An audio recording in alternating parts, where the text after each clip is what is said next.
¿Te gustaría renovar tu vida, renovarte? Ese es el llamado de Dios para nosotros. Y así nosotros ahora que estamos iniciando la lectura de la Biblia, estamos iniciando con el Nuevo Testamento, estamos iniciando con Lucas. Y estamos entonces revisando lo que es la vida de Jesucristo. Y a través de esta lectura vamos a ver Lucas capítulo 3. Quiero que abras, por favor, Lucas capítulo 3. Vamos a revisar dos capítulos, Lucas 3 y 4. Algunos de ustedes ya lo leyeron en la semana o previo a esta semana.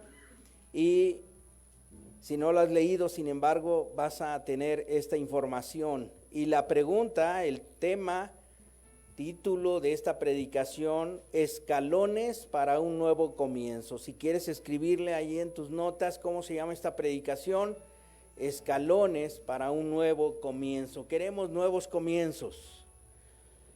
Queremos una renovación, ¿no? ¿Nos gustas una renovación en tu vida espiritual, en tu vida de pareja, en tu vida familiar?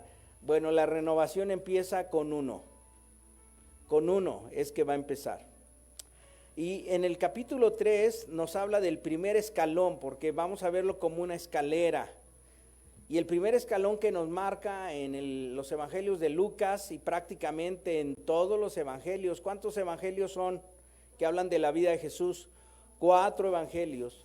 Vamos a ver 3 escalones que todos los evangelios nos marcan, 3 pasos diríamos, o 3 formas de llegar a Jesús y a la renovación que Él ofrece.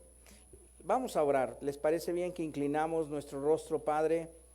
Queremos que tú nos des la oportunidad hoy de escuchar tu palabra, y no tan solo escucharla, sino también, Señor, ponerla por obra, la entendamos y se nos haga más dulce que la miel.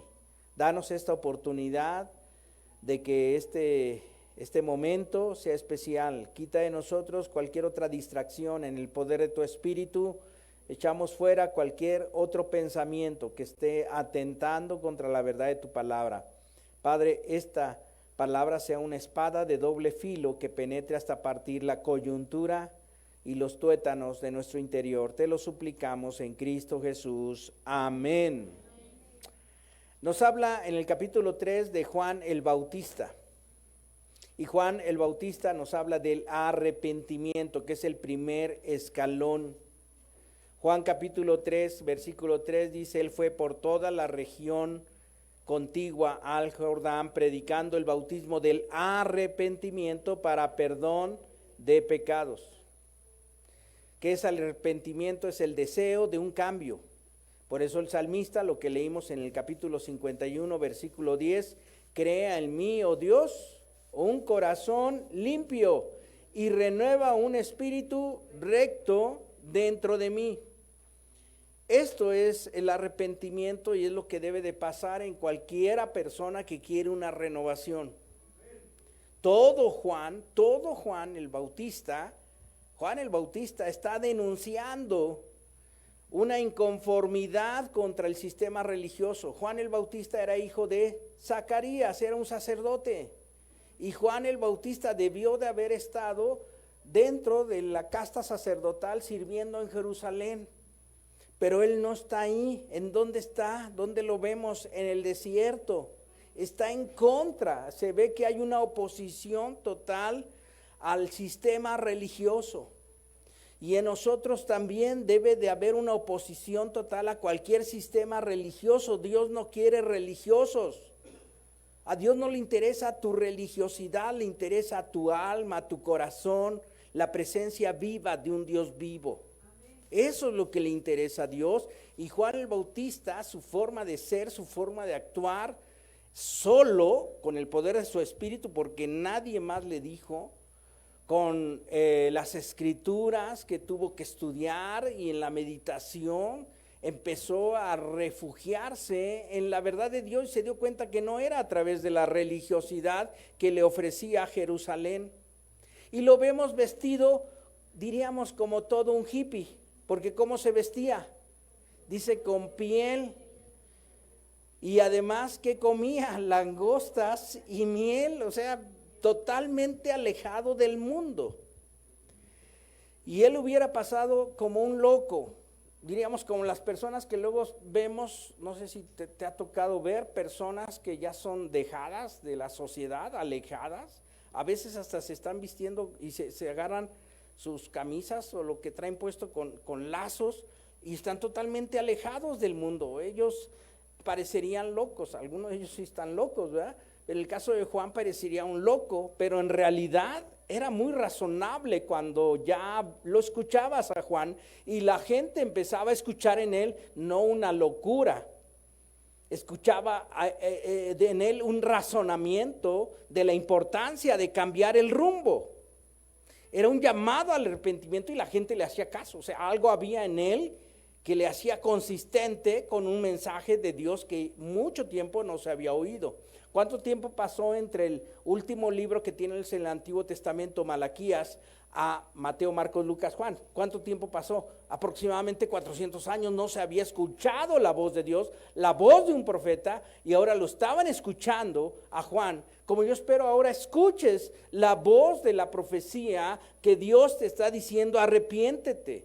Versículo 8, dice Lucas 3:8, hacer pues frutos dignos de arrepentimiento. ¿Qué tenemos que hacer? Frutos dignos de arrepentimiento, o sea, cambios concretos, es lo que decía Juan el Bautista. Y todo aquel que quiere una renovación anhela realmente un cambio en su vida. No nada más de dientes para afuera, sino realmente y profundamente un cambio. Cuando empezaba a hablar de esto, Juan el Bautista decía, ustedes, en versículo 8, no digan que tienen a Abraham por padre, porque les digo que aún Dios puede levantar hijos de Abraham de estas piedras. Porque ¿qué decían ellos? No, es que yo ya soy hijo de Abraham. O algunos podemos llegar así, es que yo ya soy cristiano, yo ya acepté a Cristo, yo ya levanté la mano, es más, yo ya me bauticé. Yo ya no tengo por qué cambiar. No.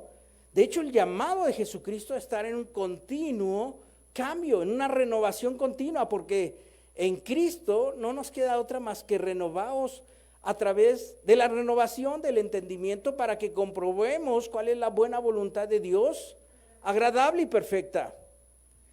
Los 4 evangelios, para que llegue Jesucristo, anticipa a Juan. Y el primer escalón es el arrepentimiento.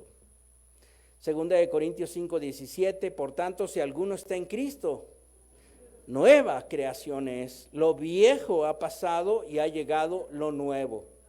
Y eso aplica a alguien que no conoce nada de Cristo y a alguien que supone que conoce suficiente de Cristo, pero que se da cuenta que necesita renovar lo que conoce de Cristo y que Cristo renueve en él una nueva presencia. Juan el Bautista representa ese llamado al arrepentimiento. El segundo escalón lo vemos en el versículo más adelante, 16, cuando Juan el Bautista está proclamando el bautismo. Precisamente por eso se llama Juan el Bautista, porque ¿qué hacía? Bautizaba. Versículo 16, respondió Juan diciendo a todos, yo la verdad os bautizo de agua, pero viene uno más poderoso que yo, de quien no soy digno de desatar la correa de su calzado. Él os bautizará en Espíritu Santo y fuego.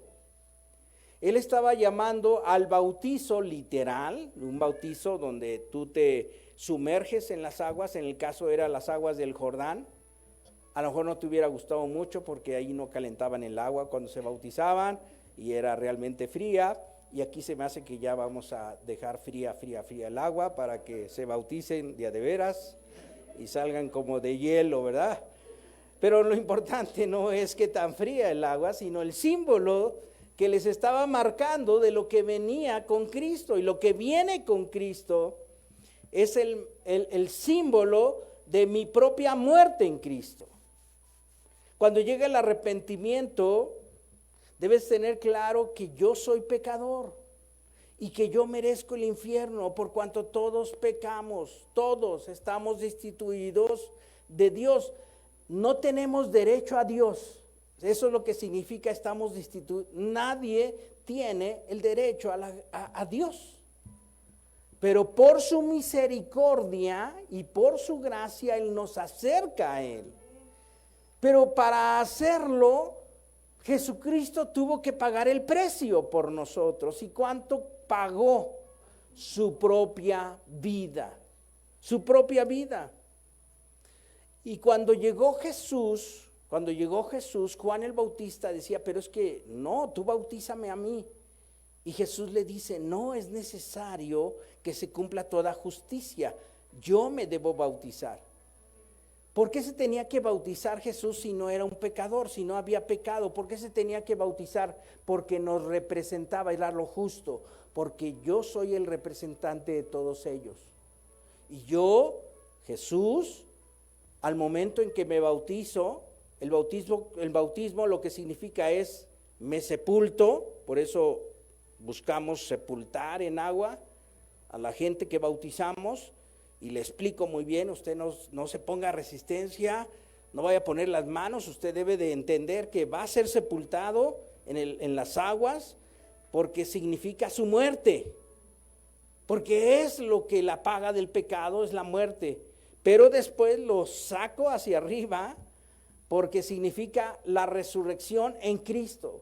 Pero debe entender que usted merece la muerte, porque es lo que Cristo hizo por usted. He escuchado decir a gente, es que Dios no me comprende, es que Dios no puede comprender todo mi dolor y todas las pruebas por las que yo paso. Pues cómo no, Dios no lo comprende si envió a su Hijo Jesucristo. ¿Cómo no lo va a comprender si el mismo Cristo está diciendo, es necesario que se cumpla toda justicia y que yo los represente? Dios se hizo hombre y pasó por todas las tentaciones y tribulaciones y problemas por las que pudo haber pasado, hasta peores que cualquier humanidad. A lo mejor yo no le comprendo todo el sufrimiento, todas las pruebas por las que ha pasado, pero Jesús sí le comprende. Y sí sabe muy bien todo por lo que usted pasa. Y sabe que Cristo llevó todo ese dolor, todo ese pecado y lo puso en la cruz. Por sus heridas somos nosotros curados, sanados. Y la carga del pecado va sobre Él. Por eso, cuando el segundo paso, el segundo escalón tiene que ver con yo acepto la realidad de mi muerte en Cristo. Es decir, acepto que yo debo morir, pero Cristo lo hace por mí. Por eso dice esta frase, el viejo hombre o la vieja mujer no es enviado al hospital para ser sanado, sino a la cruz para ser crucificado. Y dice Gálatas 2:20, con Cristo estoy juntamente crucificado y ya no vivo yo, mas Cristo vive en mí. Y lo que ahora vivo, lo vivo en la fe del Hijo de Dios, que se entregó y me amó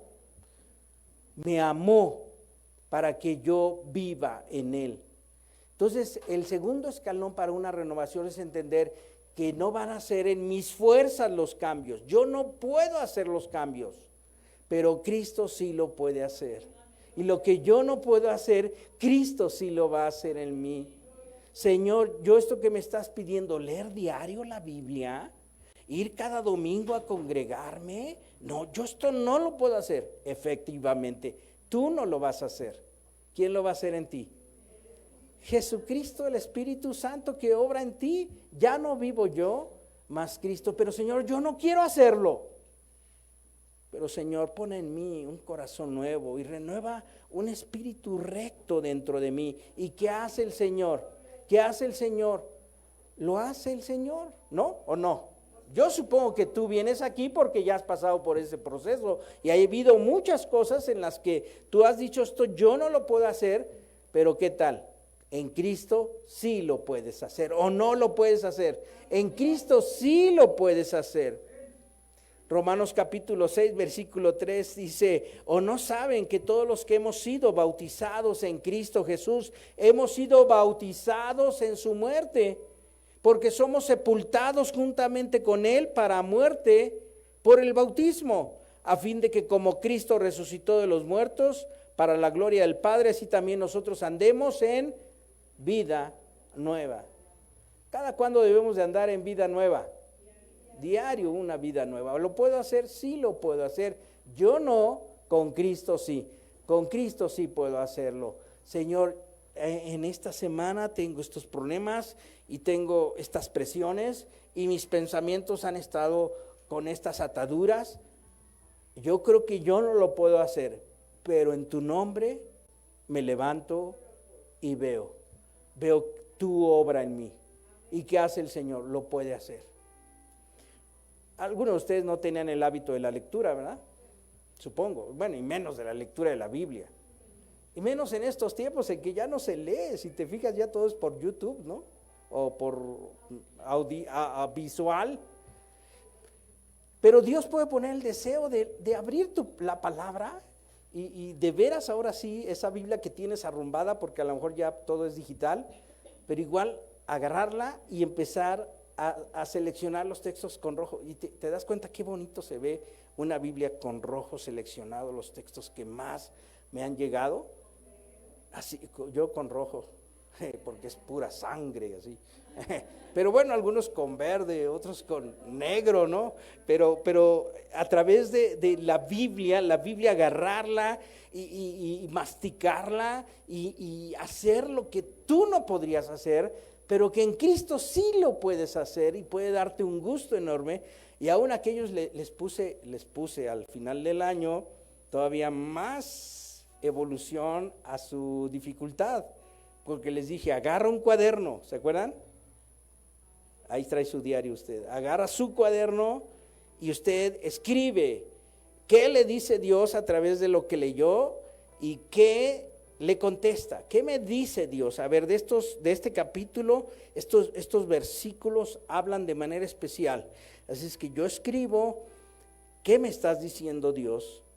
Y lo reflexiono y después digo, ¿qué te contesto? ¿Qué te contesto? ¿Algunos lo están haciendo? Algunos no lo hacen porque no pueden, ¿verdad? Yo sé, están limitados, no pueden, no tienen la costumbre. Pero ¿qué tal si te digo, en Cristo Jesús sí lo puedes hacer? Y vas a ver que disfrute de palabra y que disfrute del día, porque el día se puede disfrutar de una manera excelente en base a una disciplina de lectura y de nuevas cosas que Dios quiere enseñarte. El tercer escalón lo vemos en el capítulo 4 de Juan. Ya vimos 2 escalones. ¿Cuál es el primer escalón? El arrepentimiento, deseo cambiar. Deseo cambiar. El segundo es el bautismo. Acepto que es mi muerte. Acepto que debo de morir.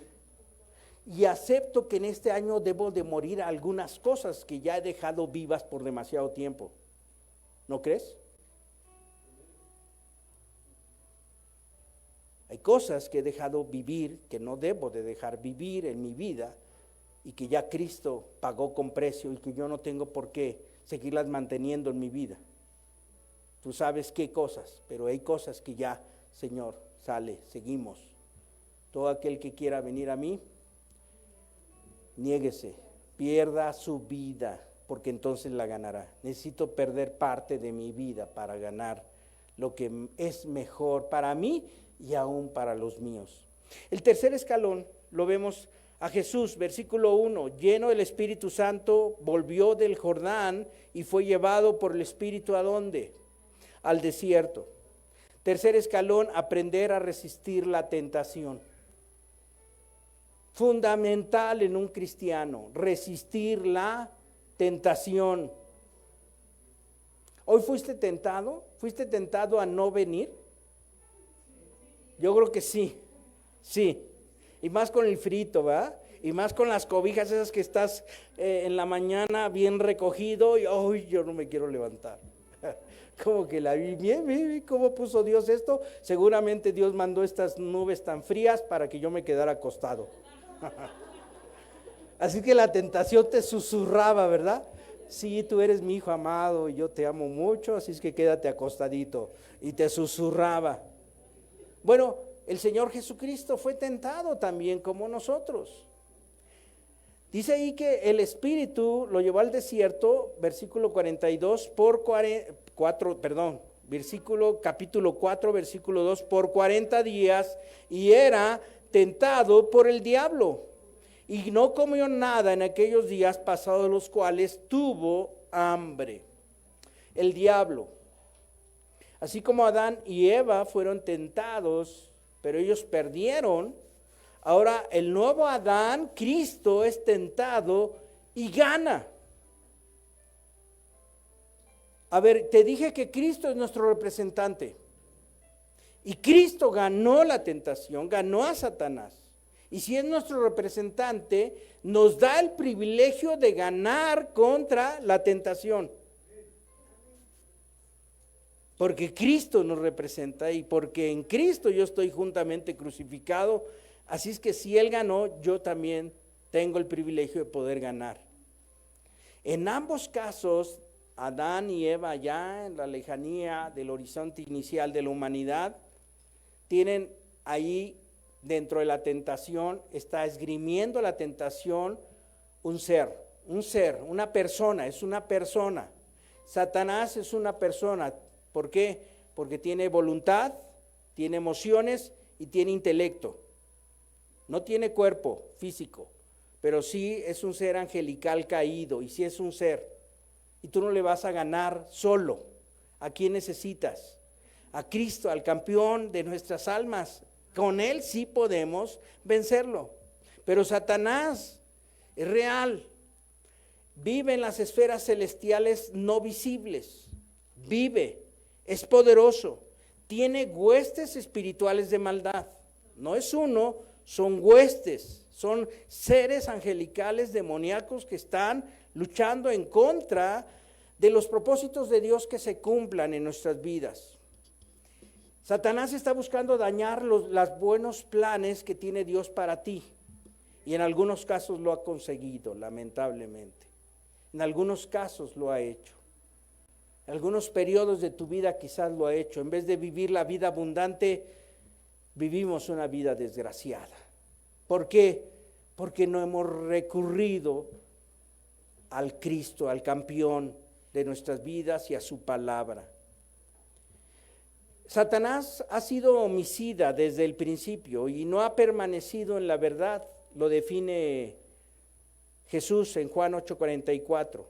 No hay nada de verdad en él, pero resulta que usa la verdad a la mitad, como ahorita lo vamos a ver. Habla mentira, de suyo habla porque es mentiroso y padre de mentira. Y Satanás tiene a un socio. ¿Sabes quién es ese socio? Tu viejo hombre, tu vieja mujer, esa vieja carne que todavía está adherida a nuestro ser, porque aún no, nuestro cuerpo no ha sido glorificado, lo va a ser glorificado en su momento. Pero mientras tanto, hay una carne ahí con nosotros y se asocia con ese padre de las mentiras. Y además tiene otro socio que es el mundo. Es el sistema, el mundo es el sistema organizado de pecado. ¿Tú vives en el mundo? No somos del mundo, pero estamos en el mundo. Tenemos que movernos en el mundo y estamos en el mundo. Y sin embargo, Jesucristo nos dice, pero ten claro, tú no eres del mundo. Este Satanás tiene armas muy prodigiosas para estar tentándonos y para ganar partidas en contra de los propósitos de Dios.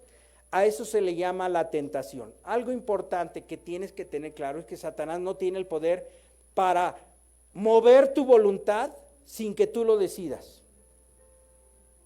Satanás nunca te va a poner, ándale, y te agarra aquí, imagínate tú aquí el cuello, ándale, toma el alcohol, ándale, o grítale a tu esposa. Satanás no lo hace, porque algunos tienen la costumbre de decir, es que el chanclas, ¿no? ¿Has oído del chanclas, no? Es que pastor fue el chanclas. Ajá. El chanclas no tiene esa autoridad si tú no se la das. El chanclas lo que sí hace es poner en ti argumentos y pensamientos que van en contra de la voluntad de Dios. Eso sí tiene el poder, el chanclas, y tu carne y el mundo para hacer eso. Ahora, el chanclas, como se le dice a algunos, el diablo, no va a estar aquí contigo. Estuvo con Jesús porque hablamos de Jesús, ¿no? A alto nivel. Pero Satanás no necesita ir ahí contigo y ay, va a hacerte. Algo importante, Satanás no es omnipresente. A ver, no es Dios. Dios sí es omnipresente. O sea, presente en todos lados. Satanás no. Es un ángel caído que se mueve de un lado para el otro, pero no puede moverse en todos lados. Entiéndelo. Satanás no se va a poner contigo, por favor. ¿Qué va a usar? Tu carne, tus deseos y apetitos y lo que el mundo ya te ofrece. ¿Sí? ¿Estamos de acuerdo? Con eso es suficiente para que tú vivas una vida sin abundancia. Bueno, aquí vamos a observar cómo es que se da la tentación. Primero, algo importante es que esto es para los que están en el Espíritu Santo, porque ¿cómo fue Jesús a esa batalla? Versículo 1, Jesús lleno del Espíritu Santo. Pregunta, ¿tú puedes ser lleno del Espíritu Santo? ¿Eso nada más es para Jesús y para algunos altos niveles del cristianismo? Tú puedes ser lleno del Espíritu Santo. Y ser lleno del Espíritu Santo lo puedes tú aspirar, concreta y cotidianamente. Cuando no estás lleno del Espíritu Santo, no se dan los frutos del Espíritu Santo. Amor, gozo, paz, paciencia, benignidad, bondad, fe. Tengo otros frutos. Estoy preocupado, estoy odiando, estoy encorajinado, estoy miedoso, estoy nervioso. ¿Qué frutos son? Son frutos de la carne. Así es que uno como cristiano puede saber si está o no en el Espíritu Santo, o no, o es muy difícil. Yo creo que cada uno de nosotros puede saber. Y cuando andamos en la carne, preocupados, ansiosos, libidosos, envidiosos, celosos, enojados, todo eso, ¿lo podemos detectar? ¿Qué debemos de hacer? Los pasos anteriores, ¿cuál fueron? Paso 1, escalón 1, arrepentimiento. Escalón 2, aceptar mi muerte. Que yo ya, Señor, todo esto, por favor, carne, tú ya estás muerta. Señor Jesucristo, tú ya pagaste el precio por una nueva vida. No es inmediato, lo tengo claro. ¿Has ayunado alguna vez? Es un ayuno, es una búsqueda, es un salir al desierto solo, porque esto no es esposa, o esposo, juntos. Es que si mi esposo fuera más espiritual, yo también, o si mi esposa fuera más espiritual, yo también. No se trata, esto es algo entre tú y Dios, es algo personal. No se va a ver así ayuda mucho que la esposa y el esposo estén llenos del Espíritu Santo, pero no es justificación. Es más, por muy lleno que esté ella o llena o viceversa, si tú no pones estos dos elementos, ¿qué son? Arrepentimiento y bautizo. Si no pones estos dos elementos, no llega la llenura. Tiene que haber estos elementos y es posible. Si tú ya eres cristiano, esto es posible, esto está a la mano.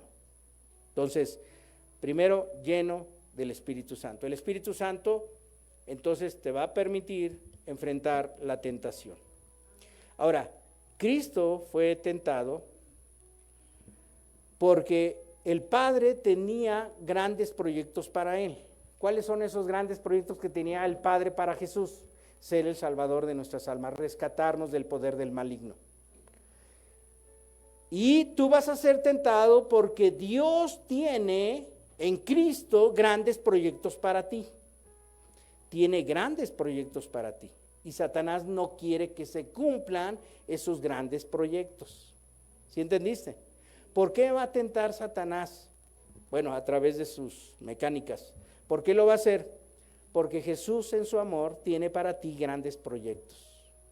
Pero Satanás va a buscar tentarte para que caigas en el pecado y para que estés en zozobra espiritual y no estés cumpliendo el proyecto que tiene Dios. Segundo aspecto, versículo 3, 4, 3.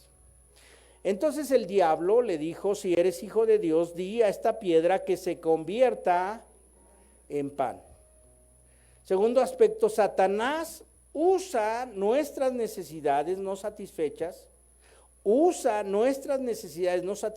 para que las satisfagamos fuera de la principal fuente de satisfacción que debe ser Dios.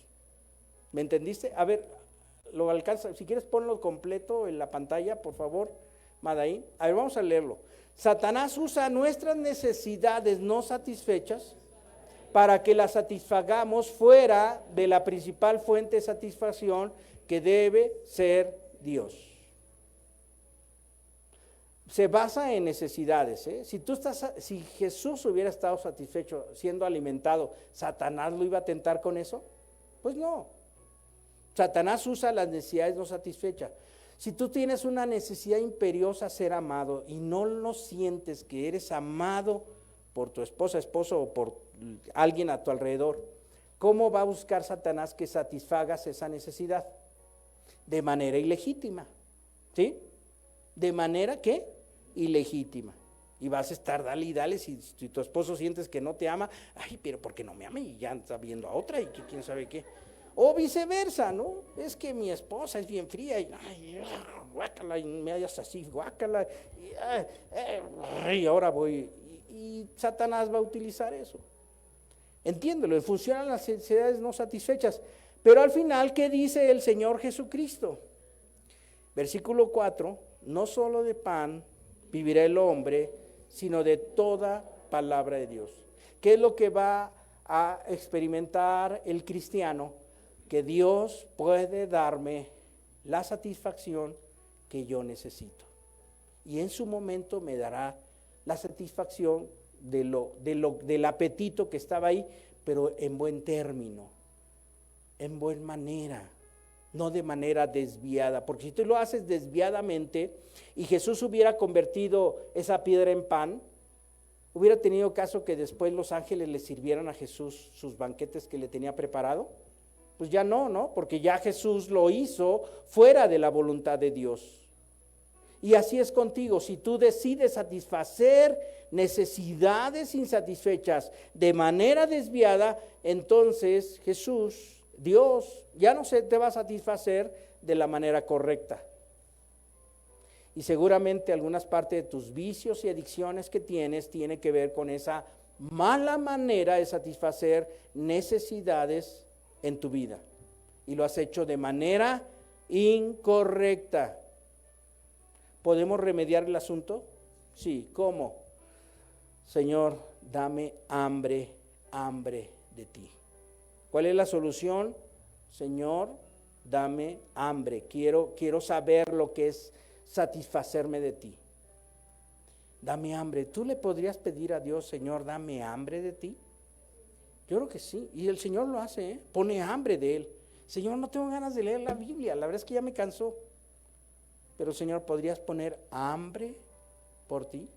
Y yo no sé cómo Dios mueve todas las cosas para que Él precisamente eso que oramos genuinamente y sinceramente, Él empiece a dar esa hambre. Siguiente aspecto de la tentación. Versículo 6, que lo llevó, le mostró, desde el versículo 5 dice, le mostró en un momento todos los reinos de la tierra. Y le dijo el diablo, a ti te daré toda esta potestad y la gloria de ellos, porque a mí me ha sido entregada y a quien quiero lo doy. Si tú postrado me adoras, todo será tuyo. ¿Cuál era el proyecto de Jesucristo con respecto a la tierra, a los reinos de la tierra? Ser el rey de reyes, ¿sí?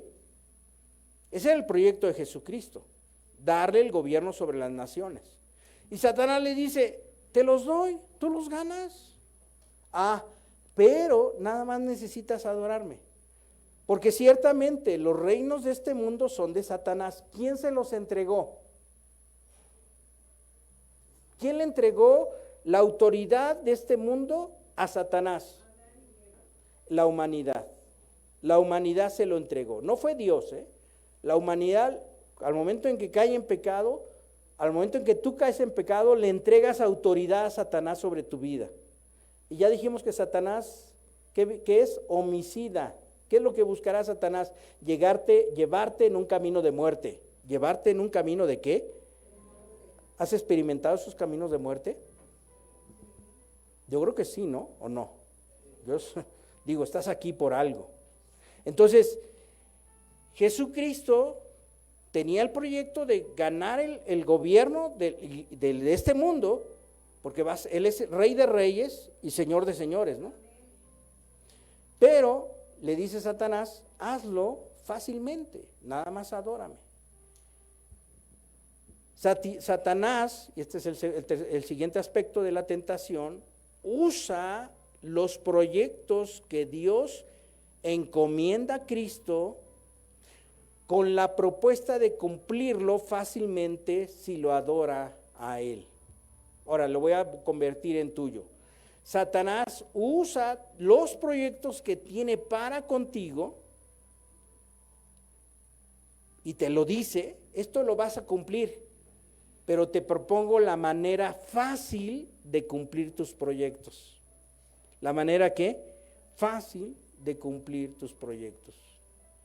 Y lo vemos lamentablemente, muchas jovencitas. Dios tiene el proyecto de muchas jovencitas que sean mamás, ¿verdad? Ese es su proyecto. ¿Y qué hace Satanás? Fácilmente. No se esperaron al matrimonio, no se esperaron y al final de cuentas tuvieron la relación sexual y luego vemos a las jovencitas en los hospitales, está plagado de jovencitas menores de edad, primerizas, que andan teniendo bebés. ¿Por qué? Porque no estuvieron de acuerdo en pagar el precio por hacer bien las cosas y prefirieron la facilidad que les da las relaciones fuera del matrimonio. Jesucristo hubiera podido hacer fácilmente su proyecto sin ir a la cruz, de tener el reinado sin ir a la cruz. Pero ¿qué dice Jesucristo? Versículo 8. Respondió Jesús, le dijo, vete de mí, Satanás, porque escrito está, al Señor tu Dios adorarás y a Él solo servirás. Satanás decía, mira, sírveme a mí, adórame a mí. Y Jesús le dice, ¿qué te pasa? ¿Estás loco? Al único que debo de adorar, a quien debo de servir es al Dios, al Padre. Así es que quítate de tonterías, Satanás. Vamos a hacerlo a la manera de Dios. Vamos a hacerlo a la manera de Dios, no a mi manera, a la manera de Dios. ¿Cuál es la solución? Aceptar que el proyecto que tiene Dios para mi vida se va a hacer a la manera de Dios, con sacrificio y entrega, no a la manera fácil, no a la manera ¿qué? Fácil. Tus proyectos, los proyectos que tiene Dios, serán a la manera de Dios y por lo tanto van a ser con sacrificio y entrega. No va a ser fácil. A la manera de Dios va a ser con sacrificio y entrega. Sin sacrificio no hay victoria. Eso lo tenía claro Jesucristo. Siguiente aspecto, Lucas 4:9. La siguiente tentación le llevó a Jerusalén y le puso sobre ¿dónde? Hasta arriba del templo. Y le dice, si eres hijo de Dios, échate aquí abajo, pues ¿qué no dice la Escritura? A sus ángeles mandará acerca de ti que te guarden y en las manos te sostendrán para que no tropieces tu pie en piedra. Eso está en el Salmo 91. ¿Te acuerdas del Salmo 91? El Salmo 91 lo conocíamos muy bien, lo conocemos muy bien. ¿Cómo empieza el Salmo 91? El que habita al abrigo del Altísimo morará bajo la sombra del Omnipotente. ¿Verdad? Entonces cuando empezó lo de la peste, nuestra peste que fue reciente, hace 3 años, que lo del COVID, algunos hermanos decían, pastor, pero ¿por qué cierra? ¿Y por qué tan distanciadas las sillas? Y todas las aplicaciones que dio el gobierno. ¿Qué no dice el Salmo 91? Él te librará del lazo del cazador, de la peste destructora, ¿no? Decían, a la manera fácil, ¿no? Oye, pues, a ver, pastor, y algunos se enojaron, ¿eh? Algunos hermanos dejaron de asistir por eso. ¿Qué no ve que es la vacuna es del anticristo y que quién sabe? Híjole, ya casi me corrieron de la casa donde yo estaba tratando de ministrar a estas personas. Pero ¿qué dice el Salmo 91? El que habita al abrigo del Altísimo. ¿Qué significa habitar al abrigo del Altísimo? Traté de explicarle a estas personas. ¿Qué significa para un judío que escuchaba el Salmo 91, que lo entendía, habitar al abrigo del Altísimo? Habitar bajo sus leyes. Y dentro de las leyes del Deuteronomio estaba muy claro que ante una peste se había que guardar y había que separar al infectado. Y que nosotros teníamos que ser cuidadosos en las infecciones. Eso lo dice el Deuteronomio. Eso es habitar al abrigo del Altísimo. Cumplir sus mandatos. Y entonces morará bajo la ¿qué? Sombra del Omnipotente. Y entonces sí dice, Él te librará de la peste destructora. Y no me quisieron entender. No. Aquí dice que a mi forma, yo estoy, Dios no me va a tocar y nada me va a tocar, porque aquí lo dice. Bueno, era la tentación que Jesucristo le ponía a Satanás. ¿Qué no dice Dios? Mira, échate, y al fin dice, en sus manos te llevarán para que tu pie no tropiece. Pero fíjate, lo que no dijo Satanás, por eso Satanás es padre de la mentira y el engaño, usando partes de la Escritura, pero no toda la Escritura. El Salmo 91, 11, quiero que veas ahí. El Salmo 91, 11 dice, pues a sus ángeles mandará acerca de ti que te guarden en todos tus caminos para que tu pie no tropiece en piedra. Eso no lo dijo Satanás, ¿verdad? No se lo dijo a Cristo. ¿Por qué? Porque ahí esa parte de tus caminos, ¿cuáles deben ser nuestros caminos? Los de Dios. Y no era de Dios el que Jesús, estando en el pináculo, diera el paso y cayera, ¿verdad?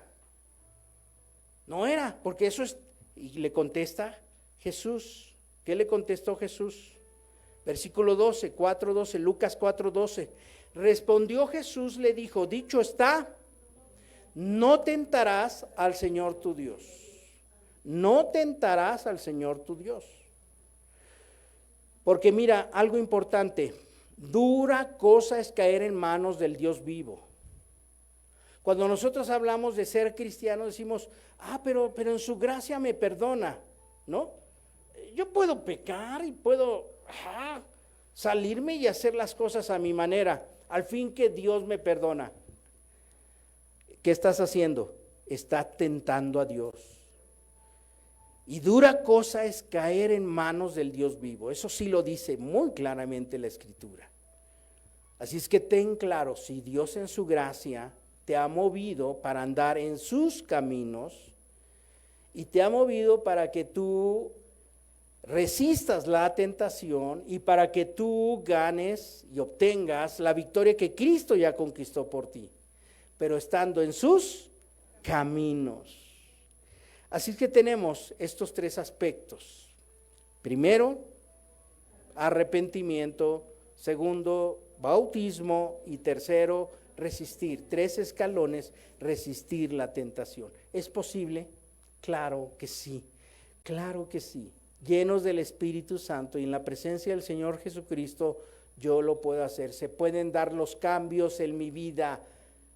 Para eso vino Jesús, para dar una nueva vida y hacer todas las cosas nuevas. Lo puede hacer el Señor, lo puede y lo quiere hacer en tu vida.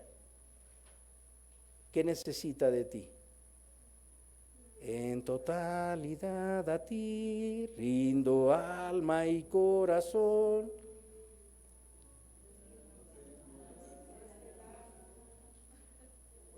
Tómalo, mi buen Señor. Eso lo quiere el Señor, en totalidad. que nosotros, así como Él se entregó en totalidad a nosotros, tú entiendas que no te queda otro camino que hacer su voluntad y hacerlo en totalidad a Él. Amado Señor, sé tú en este momento con tu palabra, que es una palabra, Señor, que más allá de lo que este predicador externa, es el poder de tu Espíritu el que puede dar vida y dirección a cada uno de mis hermanos. Hoy, Señor, te lo suplicamos, háganse nuevas todas las cosas, Señor, renueva en nosotros, Señor, nuestro entendimiento para que comprobemos tu buena voluntad, agradable y perfecta, en Cristo Jesús. Amén.